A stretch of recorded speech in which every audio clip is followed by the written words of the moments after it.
Hello everyone, আসসালামু আলাইকুম। পুলি পিঠা তো অনেকভাবেই খেয়েছেন। আমার মনে হয় এই পুলি পিঠাটা সবার খাওয়া হয়নি। কোনো ধরনের ঝামেলা ছাড়াই একবার শুধু এই পিঠাটা বানিয়ে খেয়ে দেখুন। কথা দিচ্ছি এই পিঠার স্বাদ আপনার মুখে লেগে থাকবে আর বারবারই বানাতে ইচ্ছে করবে। তো এখানে আমি 2 টেবিল চামচ পোলার চাল আধা ঘন্টার মতো ভিজিয়ে রেখেছিলাম, খুব ভালো করে ধুয়ে। তারপর আধা ঘন্টার মতো ভিজিয়ে রেখেছিলাম। এটা 20 মিনিট থেকে আধা ঘন্টা ভিজিয়ে রাখলেই হয়ে যাবে। তারপর একটা ব্লেন্ডারে জারের মধ্যে নিলাম, পানি সহই নিয়েছি। এখন খুব ভালো করে ব্লেন্ড করে নিয়ে আসছি। ব্লেন্ডটা একদম ভালো পেস্ট হতে হবে, চালের জন্য বড় দানাটা না থাকে। একদম মিহি পেস্ট করে নিয়েছি। দেখেন কোনো বড় দানা কিন্তু নেই, ঠিক এরকম হতে হবে। এটা আমি একটা সাইডে সরিয়ে রাখছি। এখানে আমি খেজুরের গুড় জাল করে ঠান্ডা করে নিয়েছি আর চুলায় প্যান বসিয়ে দিলাম। তারপর এর মধ্যে আমি আধা লিটার দুধ দিয়ে দিলাম। এখানে 2 কাপের মতো দুধ রয়েছে, 2 কাপের একটু বেশিও হতে পারে।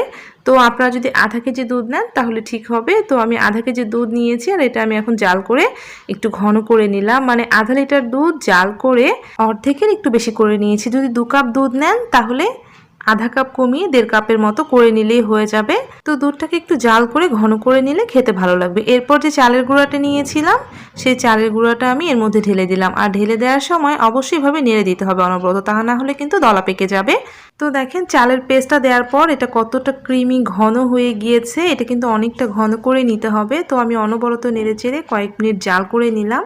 খুব ভালো করে নেড়ে চেড়ে জাল করে নেওয়ার পর এখন আমি গুড়টা দিয়ে দিচ্ছি। এখানে কিন্তু 1/4 কাপের মতো গুড়ের রস রয়েছে। তো মিষ্টিটা আপনাদের স্বাদ মতো দিয়ে নেবেন আর অবশ্যই গুড়টাকে জাল করে ঠান্ডা করে নেবেন, তাহলে ক্ষীরটা খেতে ভালো লাগবে আর দ্রুত ক্ষীরটা হয়েও যাবে। তো এখন আমি গুড়টা দেওয়ার পরে খুব ভালো করে নেড়ে নিচ্ছি আর একটু সামান্য লবণ দিলাম। আপনারা চাইলে দিতেও পারেন, নাও দিতে পারেন। মিষ্টি খাবারে একটু লবণ দিলে খেতে ভালো লাগে। তো অনবরত নেড়ে চেড়ে যখন এরকম একটা ঘন ক্রিমের মতো হয়ে যাবে, এরকম থকথকে ব্যাপার চলে আসবে, তখনই নামিয়ে ঠান্ডা করে নিচ্ছি। এদিকে প্যানের মধ্যে আমি আরও 1 কাপ পরিমাণে দুধ দিয়ে দিলাম। খুব অল্প পরিমাণে দুধ লাগবে এখানে। আর এখানে আমি 2টো সাদা এলাচ এভাবে মুখটা ফেরে দিয়েছি, তাহলে ফ্লেভারটা বের হবে। আমি এখানে 2 টেবিল চামচ দিয়েছি হচ্ছে গুঁড়া দুধ। আর এখানে আমি 1 চা চামচের মতো চিনি দিয়েছি। তো চিনিটা কিন্তু স্বাদ মতো দিবেন, তবে খুব বেশি চিনি এখানে দেওয়ার দরকার নেই। এখন আমি অনবরত নেড়ে চেড়ে দুধটাকে ঘন করে নিচ্ছি। খুব বেশি ঘন না, আবার খুব বেশি পাতলা না। যেহেতু 1 কাপ দুধ আবার 2 টেবিল চামচ গুঁড়া দুধ দেওয়া রয়েছে, তাই খুব দ্রুতই ঘন হয়ে যাবে। যখন এরকম একটু হালকা ঘন হবে, একটু সর দেখা যাবে, নামিয়ে ঠান্ডা করে নিচ্ছি। আর এদিকে আমি পাউরুটি স্লাইস নিয়ে নিয়েছি, পুরো 1 প্যাক পাউরুটি নিয়েছি। এখন এই পাউরুটিগুলোর সাইডের যে ব্রাউন অংশগুলো রয়েছে সেগুলো কেটে সরিয়ে ফেলছি। পাউরুটির চারদিকে যে ব্রাউন অংশ রয়েছে সেটাকে কেটে সরিয়ে ফেলতে হবে। তো খুব সুন্দর করে আমি কেটে ব্রাউন অংশগুলোকে ছাড়িয়ে নিয়েছি। তো সবগুলো পাউরুটিরই কিন্তু আমি এভাবে ব্রাউন অংশগুলো কেটে সরিয়ে ফেলবো। সবগুলো পাউরুটির সাইডের ব্রাউন অংশ কেটে সরিয়ে ফেলেছি। এখন এদের মধ্য থেকে একটা পাউরুটির পিস নিয়ে নিলাম। তারপর এই পাউরুটিটাকে আমি একটা বেলনা দিয়ে খুব চেপে চেপে এভাবে বেলে নিচ্ছি। একটু চেপে চেপে বেলে নিতে হবে আর একদম শেষ পর্যন্ত ভালো করে বেলে নিলে খুব পারফেক্টভাবে পিঠাগুলো বানানো যাবে। এখন আমি যে খিরসাটা বানিয়ে নিয়েছিলাম সেই খিরসাটা এখন আমি পাউরুটির মাঝে দিচ্ছি। খুব বেশি খিরসা দিবেন না, অল্প করেই দিবেন, তাহলে পিঠাগুলোর শেপ দিতে সুবিধা হবে। তো আমি এভাবে দিয়ে একটু চামচ দিয়ে একটু লম্বা করে সেট করে নিলাম। এরপর দেখেন আমি পাউরুটিটাকে কিভাবে ভাঁজ দিয়ে নিচ্ছি আর আঙুল দিয়ে খুব ভালো করে চেপে চেপে 2 সাইড জোড়া লাগিয়ে দিচ্ছি। একটু চেপে দিলে দেখবেন যে খুব সুন্দরভাবে জোড়া লেগে গিয়েছে। তো যে পর্যন্ত পুর রয়েছে আমি সেই পর্যন্ত জোড়া লাগিয়ে দিয়েছি।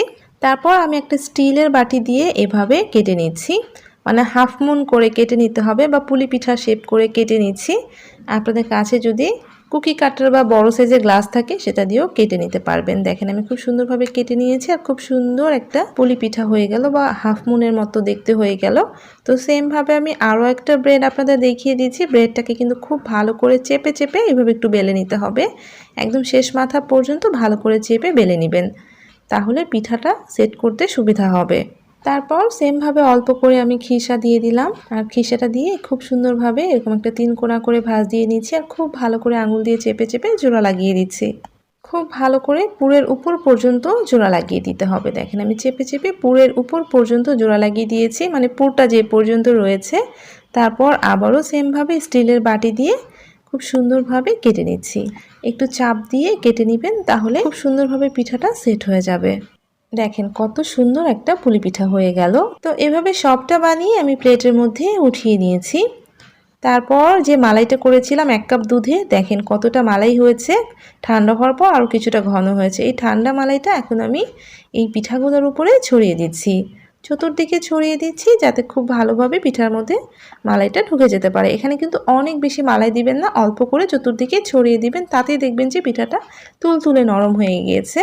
তো তৈরি হয়ে গেল দারুণ মজার পুলি পিঠা। কোনো ধরনের খামির বানানো ঝামেলা ছাড়াই খুব সহজেই পিঠাটা বানিয়ে নেওয়া যায়। আমার মনে হয় এখনও অনেকেই পিঠাটা খেয়ে দেখেননি। যারা এখনও বানিয়ে খাননি অবশ্যই একবার বানিয়ে খেয়ে দেখবেন। বিশ্বাস করুন, একবার খেলে এর স্বাদ আপনি ভুলতে পারবেন না। যে কোনো অকেশন বা অতিথি আপ্যায়নেও আপনারা এই পিঠাটা বানিয়ে নিতে পারেন। বিশ্বাস করুন, যেই খাবে সেই আপনার প্রশংসা করবে। খেতে এতটাই মজা হয়ে থাকে। আশা করছি আজকের এই সহজ পিঠা রেসিপিটা আপনাদের ভালো লেগেছে। খেজুর গুড়ের ঘ্রাণে তুলতুলে নরম পিঠাটা দেখলেই যে কারোরই লোভ লেগে যাবে। অবশ্যই বাড়িতে বানাবেন। আর কেমন লেগেছে প্লিজ কমেন্ট করে জানাবেন। ভালো লাগলে রেসিপিটাতে লাইক দিতে ভুলবেন না। এমন আরও রেসিপি পাওয়ার জন্য প্লিজ আমার চ্যানেলটা সাবস্ক্রাইব করে আমার সাথেই থাকবেন। সবাই অনেক ভালো থাকবেন। আল্লাহ হাফেজ।